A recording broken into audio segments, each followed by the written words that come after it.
Good afternoon, everyone. Welcome to today's media availability with Austin FC head coach Josh Wolff. As always, please utilize the raise hand function to indicate that you would like to ask a question. We have about 20 minutes, and as always, we'll get to as many as possible. Let's see who we have here at the moment. Again, please do utilize the raise hand function. We can start with Chris Bills from the Striker, Texas. Chris, go ahead.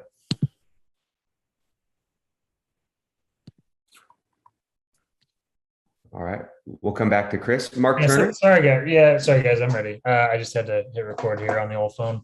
Josh, big day for your family, obviously. When did you guys? I guess how did this decision happen in the house between you and Owen to decide to first of all for him to move here and also his path to today to get the homegrown contract and move on with the next stage of his career? It's certainly been a work in progress, and he's been in Austin since basically October. He was with us in Columbus, obviously, academy system. We were in a little bit of a couple different situations with Columbus to the national team, and everyone, family moved back to Atlanta because that's where we're from, and kind of got roots there, and we're able to again be part of the academy there. So he moved here with the intentions of not really knowing how long he would be here. He had a back injury, and we came here to get him treated, and then I brought him in a preseason to just kind of get him back on the field, and we made the ideas, or certainly the decisions, to keep him in Texas. And it wasn't an academy team here, so it was going to be difficult, and it was difficult being in Atlanta as a 15-year-old without your family. And obviously Tyler was there. They were living with some of our family, but from that moment, he'd been part of, from January on, he was in with us every day, training every day, and recovering from, certainly he had a stress fracture in his back. And from that moment, though, I mean, he took on a lot from the physical side and from the soccer side. And Claudio, mentioned it early on, and as far as for his homegrown rights down the road and how this pathway could possibly be there. But he'd have to be in market, obviously meet the requirements of some 150 hours or 150 days, and we didn't put a big premium on it at that point. But obviously, as time went on, and more importantly, just watching him physically develop in front of our eyes, and then technically what he already brought to the table. It's clear to see he's got real good potential, and his physical side developed pretty rapidly. I think as he's hit adolescence and as he's grown and he's packed on more muscle, those things start to be more relevant. And there's still tons to grow physically and from the soccer side, the technical side, but there's a lot there. And again, Claudio recognizes talent and potential, just as that's part of my job. And he put it in my ear, certainly as this year went on, that maybe it was a possibility. And with MLS next, he can now be an overage player and play in those academy games, which I think is extremely important. He hasn't played in games in years and for over a year, and he's taken part in some with us. Okay. Yeah, I was going to ask you that. What's the plan for him the rest of this year? Is it to, do you see a role for him in the first team, or is it more, I was going to ask if he's eligible for U17, but it sounds like he is. Yeah, the first thing, I mean, playing for the first team is like anything. You got to perform to earn your minutes. And he's out there training with us, and he's competing on the daily as every player is, but there's no opportunity for him to play. So now he'll come in with an idea and understanding that if he performs, he can play. But that takes that's also going to take time, and for him to really for he himself to believe it, but for us to believe in him and him take those opportunities. But he's played in a handful of games for us in some moderation and preseason, and certainly the Tigres.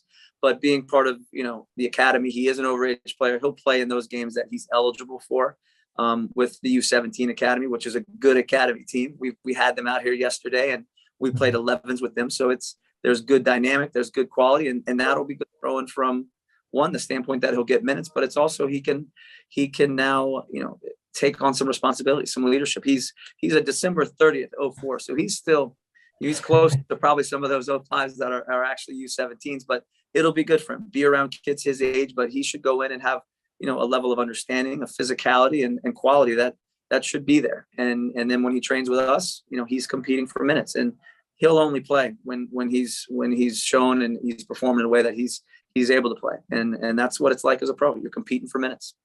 Who's got the edge on the golf course between you two? I heard he can hack it a little bit. He's gotten better. He's got muscles now. It's changed my perspective completely of my children.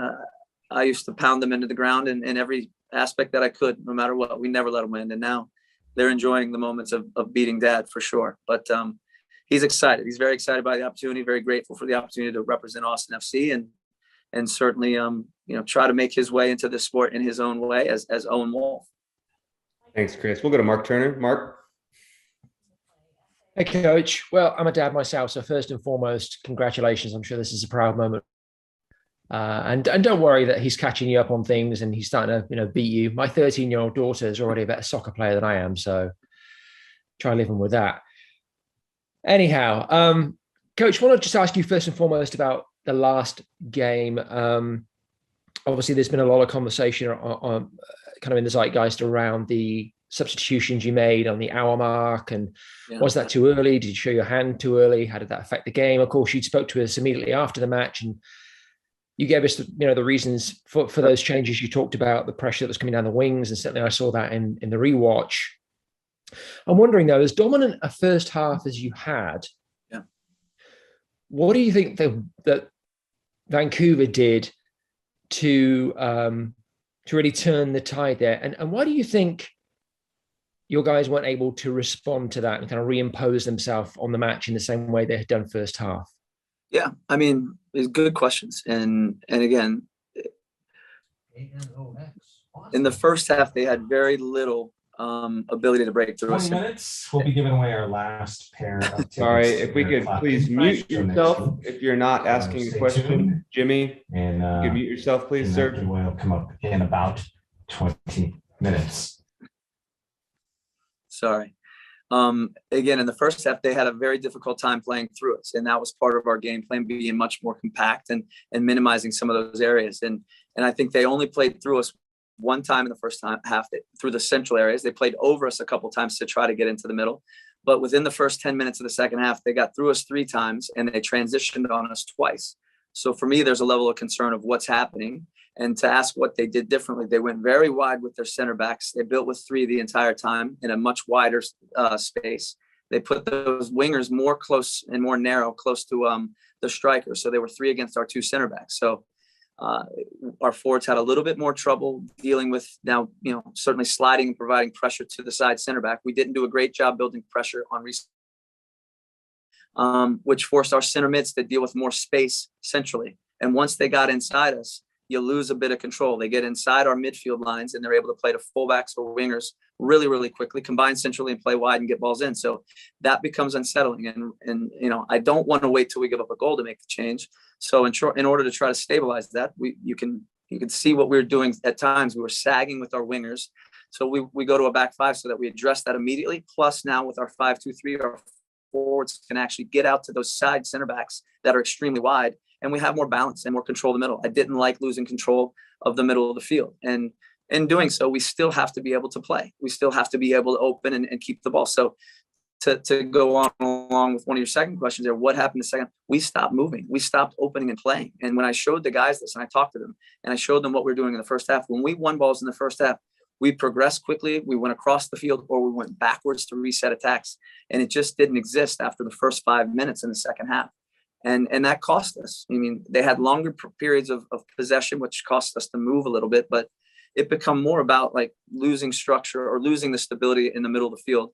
And then again, crowding our 2 center backs and also having, 5 guys on the line. So it goes into it. And the right decision, we lost the game. So I don't read a whole lot that goes on in social media, but I'm sure it's the wrong decision in everyone's eyes. But to me, the structures, execution of it could be better. We give up a goal, a guy down. We still have numbers in the box.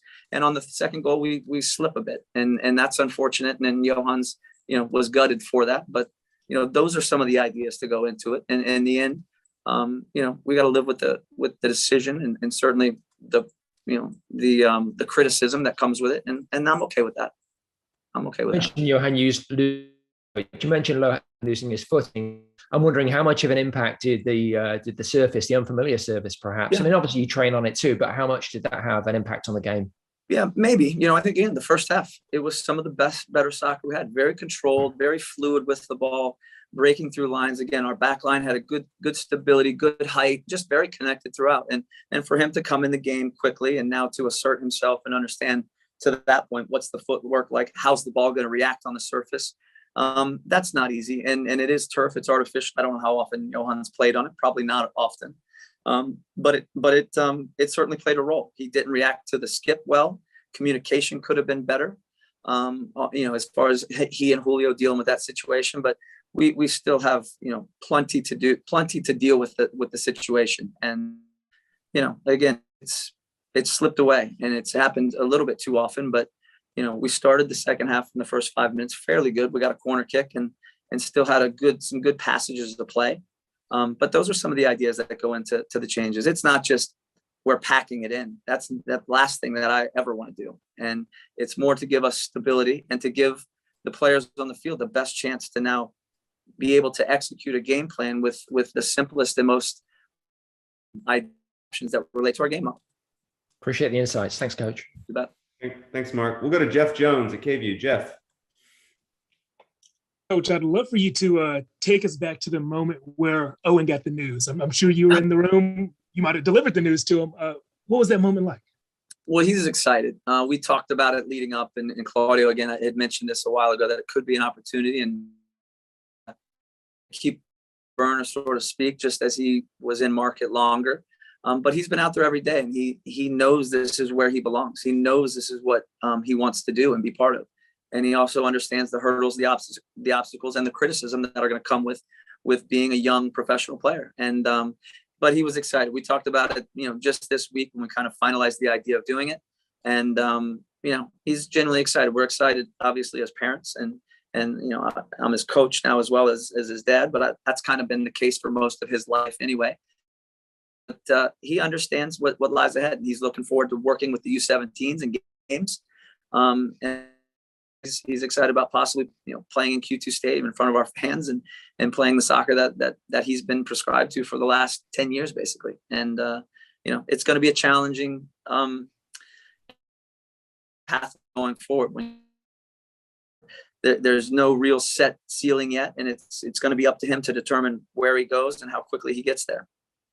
And as a coach, what's he best at? I know he's changed a lot over the next decade or two, but right now, what's he best at? Yeah, I think he has a balance of physical presence, even though he is 16, his endurance, his speed, his ability to defend as a 16-year-old is pretty impressive. His technical qualities are extremely clear. He's calm, he's clean with the ball, pretty good in tight spaces. Obviously, our game moves faster, but he's been in this environment now for 7 or 8 months and has already kind of adapted to that. And he still has to get much better at the final actions, making final passes or being impactful in front of goal. But I view him more as a central midfielder, a box-to-box player that, again, can link the game from front to back and certainly blend it from side to side. And that takes real responsibility and certainly maturation, which, again, will come as he gets stronger and fitter, but needs to play those games with U17s. And when he's ready and his performance dictated, he'll be in position to get minutes with the first team. Thanks, Coach. Yeah. Thank you, Jeff. We'll go to Phil West. Phil? Yeah, I didn't want to belabor too the 5-4 thing, but I was kind of curious about something last night from the US game where, Tyler Adams was playing out of the right back position. And then once he got freed up to be more of the midfield, it seemed to really help the team a lot. So I'm just kind of curious about lessons that you took from that and anything about whether the guys maybe felt disconnected, maybe they felt that they weren't on the same page necessarily once that shift was. Yeah. I mean, again, we talked about those things. Speaking on the US, it's that's not for me to speak on. Obviously they made the adjustment and flipped the script real quick, which was really impressive to see last night. I mean, that was awesome. And again, that's what you do. You don't waste time. You make the adjustment and get back to what's familiar. And they wouldn't perform. For us, we've worked at both parameters of basically a 5-3-2, 5-2-3, and our normal where we're building up with 4+2 or 4+1. But I think there's enough familiarity there. And what we try to keep in mind is our game model is based around certain principles and positioning. And as we bring in a third center back, it changes a little bit, but we often build with three players sitting in, with Alex coming back between the center backs and spreading our center backs and now pushing fullbacks higher. So a lot of those structures that we typically have, when we're playing a back four, we get into with a back. And the defensive side of it, again, is still about understanding the levels of, the back. It gives wing backs a little more freedom to go out and press. It gives the side center back the ability to be more aggressive in the channel. Things that we've worked on and executed pretty well in other games, but the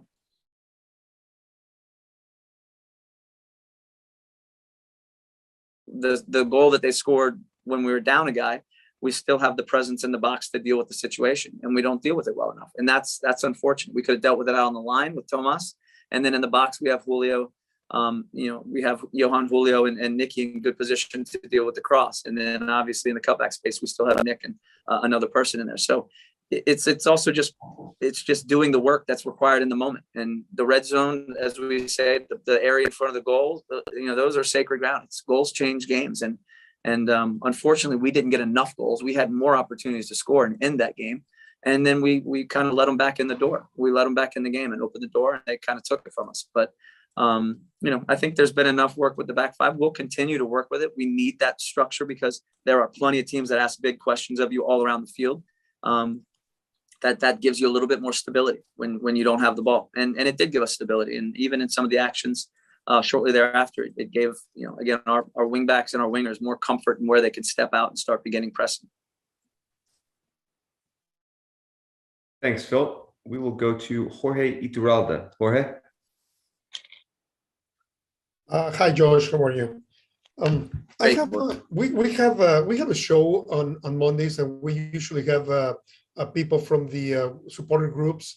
And before it used to be like analyzing the games. Now we analyze the season, and the last 19 games, you guys have three victories. And the thing is, since day one, like Wolff out, which we didn't care and everybody ignored. There were few ones, but now after 19 games and no good results, more people is talking about that. Are you concerned about, obviously social media, maybe not, but about your work or the performance? Are you feel secure to end the season? How's your feeling about that? Yeah, I focus on, again, continuing to make this team better. I look at, results have been difficult. We've had, we came into this year with nothing. We start as a new team. It's building a new team. It's obviously starting 8 on the road. There's plenty of narratives that can be talked. We haven't had a forward all year.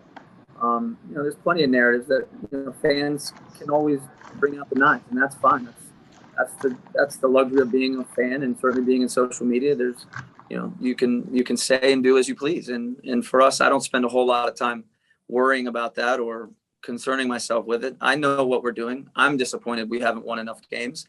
But we're also playing really good soccer. We've also come into this as a new team and created something I think that's very identifiable.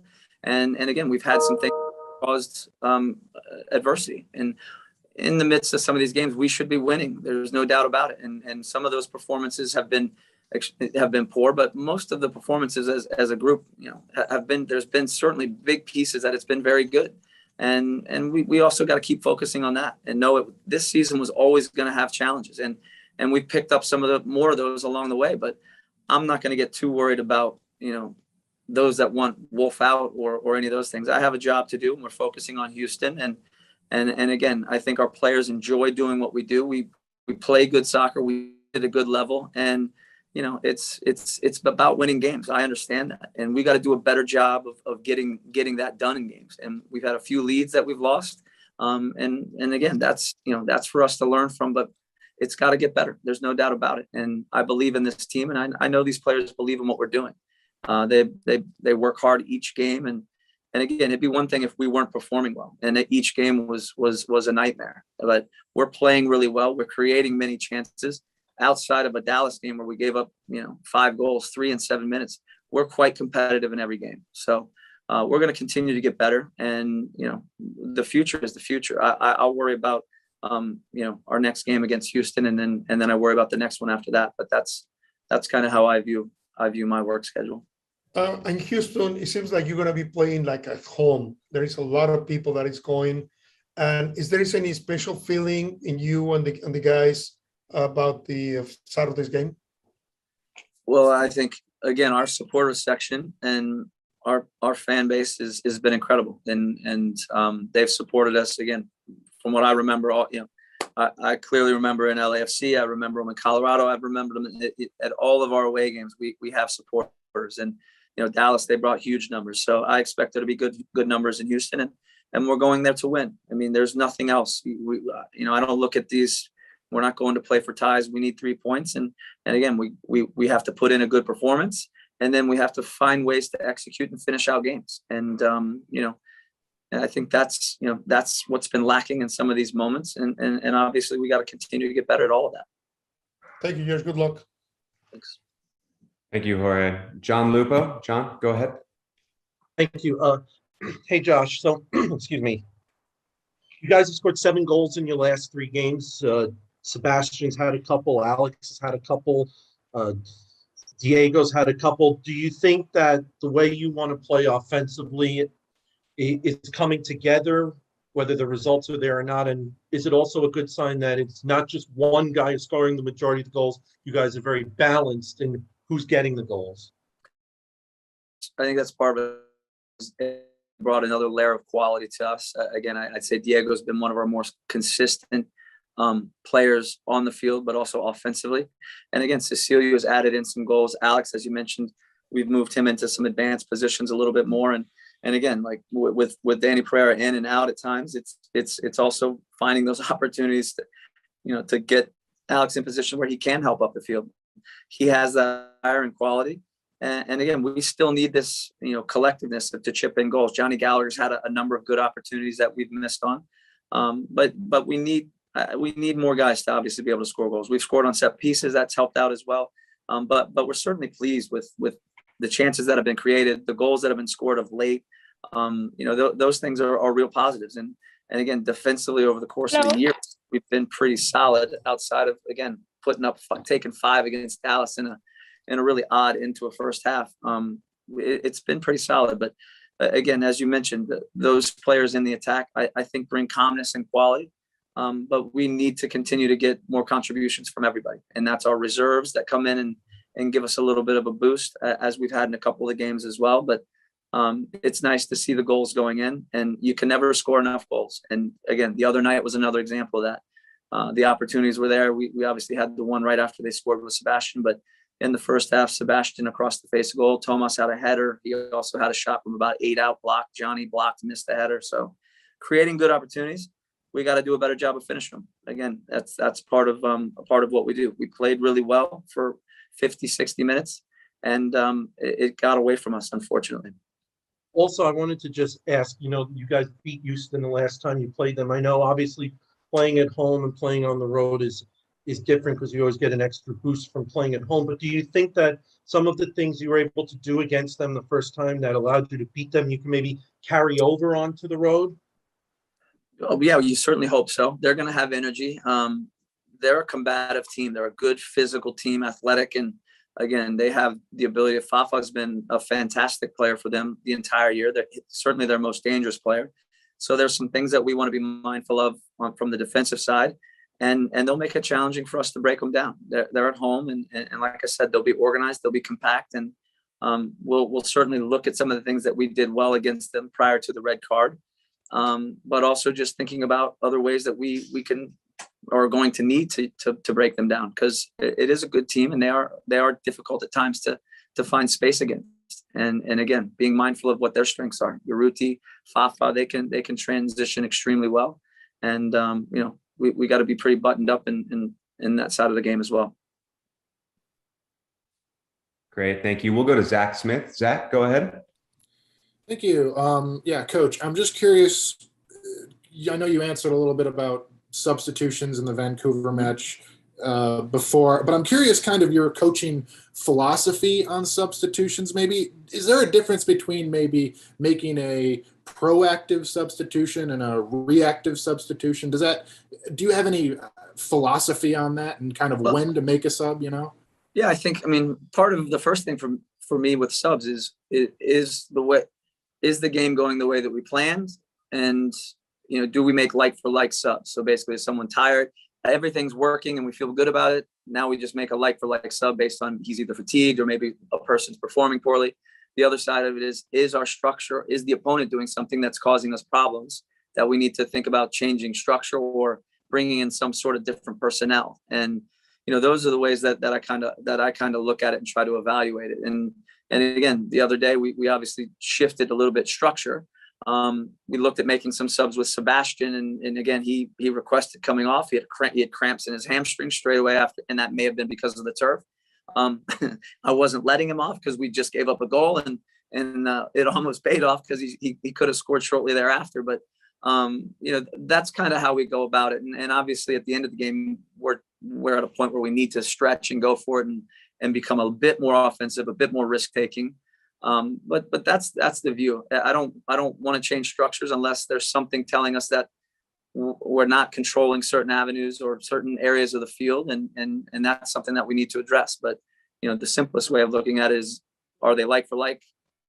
Those fatigue, but if something else we don't like about it, whether our offensive structure is not working or our defensive structure is not working, then we look at how do we change structure and do we need to change personnel. Hope that helps, Zach. Sorry, long-winded. Hey, it's all good. Thank you, Zach. We have time for 2 more questions. We'll go to Phil first and then Chris second, but if you guys could just keep it to 1 apiece, please. Thank you. Okay. Yeah. And just looking ahead to Houston, what kind of things are you gaming for, scheming for? What kind of things are you expecting out of the Dynamo? Yeah, again, as I mentioned, I think they are a very physical team. I think when you look at the likes of Soren and Vera, the midfield is very combative. Jones has been in there, and then the speed that they have out wide is extremely good. Fafa again moves around a lot, stretches the line. He gets his head on a lot of balls in front of goal, crosses and set pieces. So he's been as good as a winger as there's been in the last couple of months. So we got to be aware of that. And Urruti's a guy that moves around and chases plays down and is tireless. So again, I think in transition they're extremely well. They have certainly the quality to move the ball through the field, but they have a compactness that's tough. They make it difficult. That we look at a lot of the how they've been giving up goals. A lot of them aren't through the run of play. There's been a couple hokey transition to transition where they got caught. The goalie on a misclear, some balls off of a throw-in that now lead to opportunities. So they make it difficult, and we got to be really clear on how we're going to try to get access to some areas, but also we have to be secure, because when they win the ball, they can go quickly. They're a very vertical team, and they have good athletes, good speed. Yeah, and then they also have a winless record they'd like to break. Yeah, I think those are not easy, and whether you're at home or on the road, results can be challenging, and they're going to be up for it, and we got to go there with every intention of matching the intensity first and foremost, and then our game. Go ahead, Chris.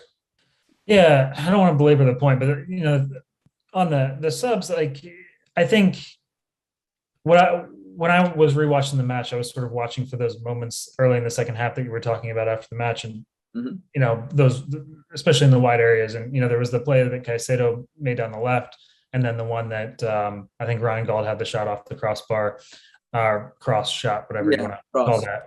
Yeah,